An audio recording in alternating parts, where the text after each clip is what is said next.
सुध रही आत्मा तो मिली है परमात्मा विचार करना।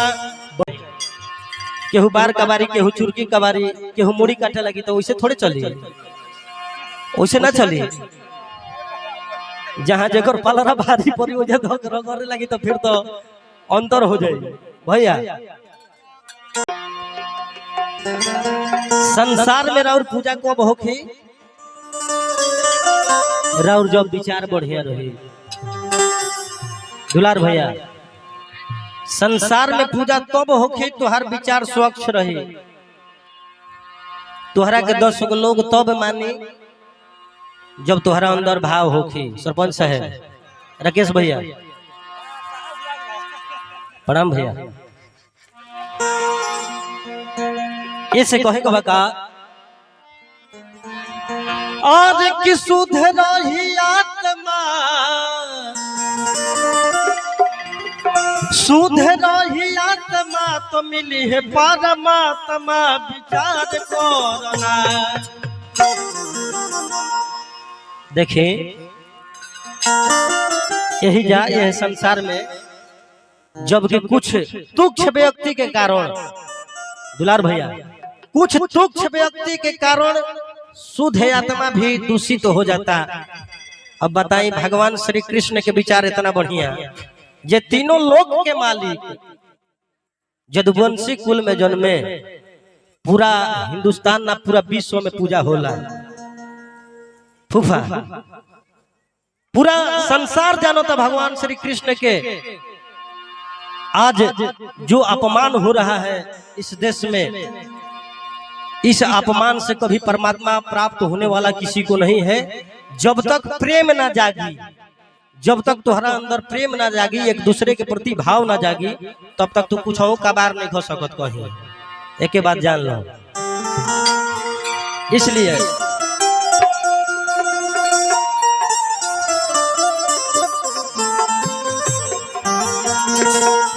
यदुवंशियों का अपमान, यदुवंशियों का अपमान मतलब देवकी कृष्ण वासुदेव की अपमान, यशोदा की अपमान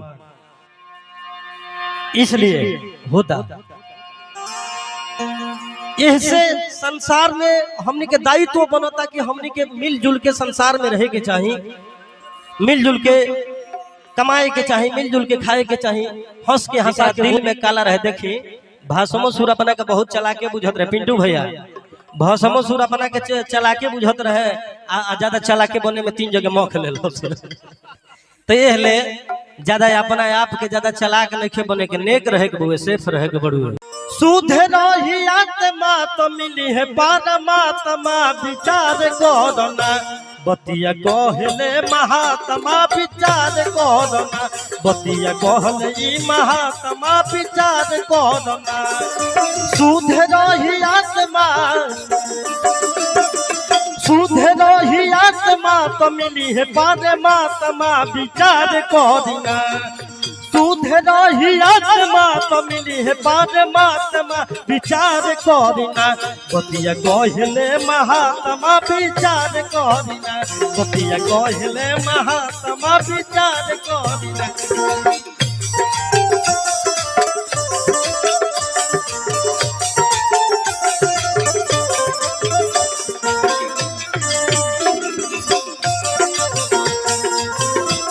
आइए देखिए, भैया की तरफ से बहुत बहुत रुपया के पुरस्कार।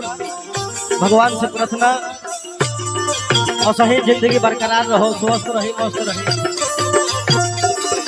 और का विधवा पुराण पर मारई है देला, गुरु के संग छल कोइले बाण चेला।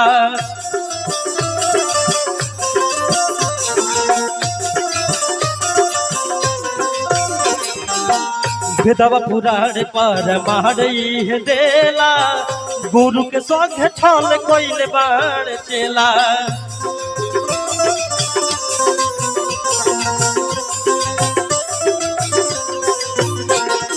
ज्यादा तेज बोल में, ज्यादा तेज बोल में तो जोर गइल भाषमा विचार करिना। सरपंच साहब, ज्यादा तेज बोने में जोर गइल भाषमा विचार करी ना। जेकरा दिल में काला रहे देखी भाषमो सुर अपना के बहुत चला के बुझत रहे पिंटू भैया, भाषमो सुर अपना के चला के बुझत रहे आ ज्यादा चला के बने में 3 जगह मौख ले लो।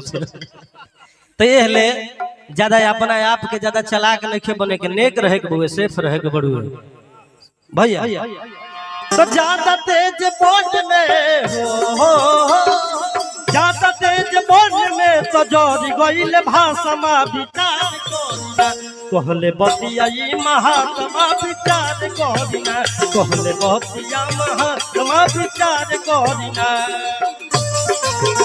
जियो दुलार भैया।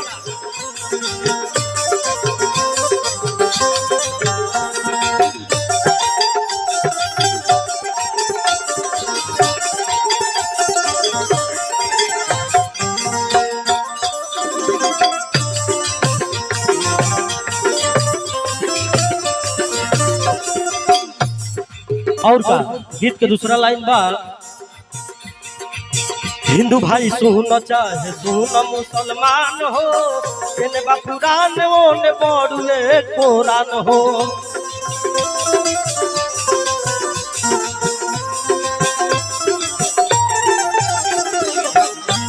देखिए हिंदू भाई सुन चाहे सुन मुसलमान हो, इन बा कुरान ओने बड़ुए पुरान हो।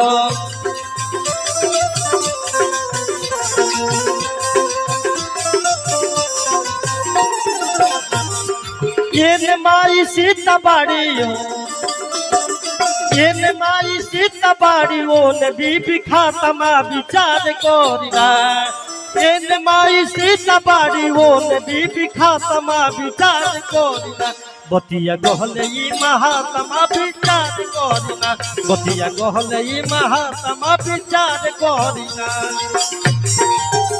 आई देखिए बहुत बहुत रुपए के पुरस्कार, बार बार लगातार 1000 बार नमस्कार प्रणाम रही, पद प्रतिष्ठा में बढ़ोतरी होके।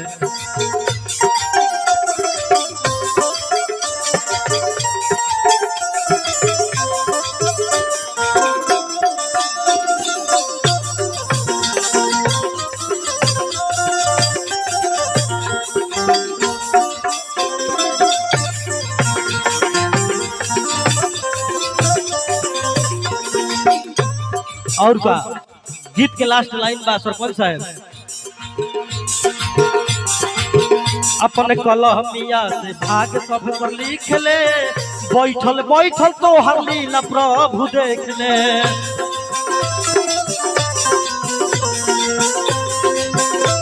रोको ना तनी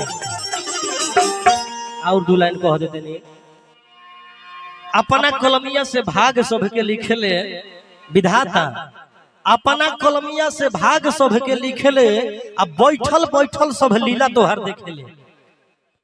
आज है सीसीटीवी कैमरा लगा के देखल जाता है तब वो झूठ हो जाता है, सीसीटीवी कैमरा लगाता तब वो झूठ हो जाता रुए।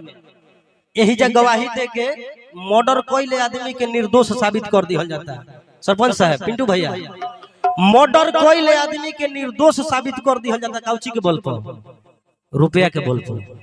जज साहब के दे देनी, वकील साहब के दे देनी, एजा के ना ई गोली ना मरले वाला।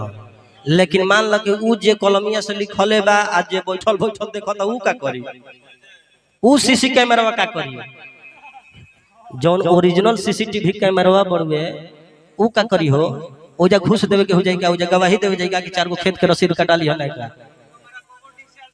तो ऊ कैमरा में जब कैद हो जीवो तो हमेशा खातिर एकदम जमानत ना हो, जीवन करवास हो जाए। वो कैमरा में कैद भइला के बाद तार जमानत होखे वाला बान के जीवन करवास में रहबो, जीवन करवास में। एक बात जान लेवे के बाद तो कहे के बका, अपन कलमिया से भाग सब के लिख ले, बैठल बैठल सब लीला तो हर देख ले।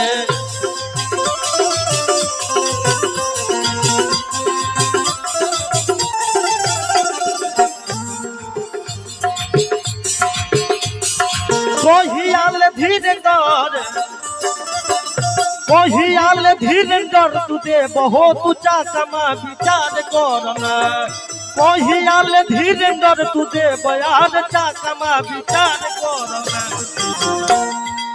तो बतिया कहले महात्मा विचार करना बतिया कहले महात्मा विचार करना बतिया कहले महात्मा विचार करना बतिया कहले महात्मा विचार करना बतिया कहले ई महात्मा विचार करना बतिया कहले महात्मा विचार करना बतिया कहले महात्मा विचार करना कहले महात्मा विचार करना।